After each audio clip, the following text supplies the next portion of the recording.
there has been some splits in Congress about, about getting them to agree on certain issues. How do you intend on bringing them together to kind of unite against what should be done?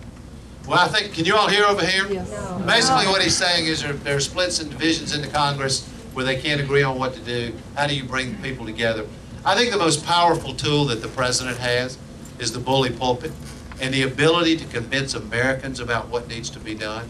I mean, take for a minute, just think about what's happened with the war in Iraq. I mean, here we've got no presidential leadership. The president's not taking America in the right direction. But the American people figured it out on their own. And so now the vast majority of Americans are against what's happening with the war in Iraq. What has been the result of that? The politicians have followed. Not just the Democratic politicians. The Republican politicians are also starting to follow, which is hard for them, but they know they have to do it because America's demanding it. And my point is, if the President of the United States convinces America that we have to take this America, our democracy, back on behalf of the American people, convinces America that America belongs to us. It doesn't belong to those few people. And therefore, universal health care, global warming, attacking poverty, strengthening the middle class, ending the war, those are all things that are very much in the interest of most Americans. They will respond, and the politicians will respond.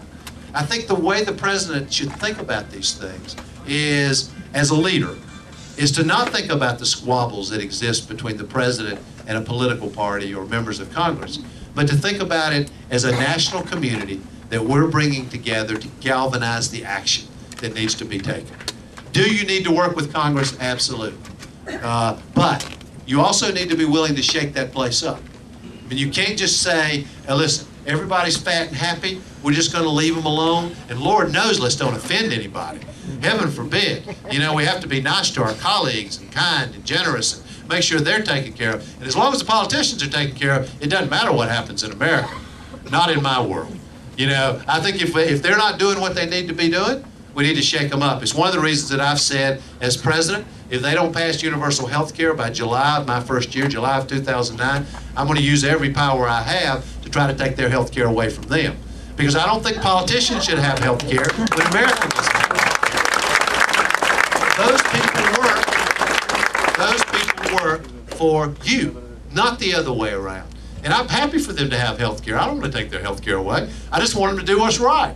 And I think you have to have a president who's willing to challenge the status quo, who's willing to shake things up. And I don't think we'll have the change in this country we need without it. I wanted to say thank you for your question.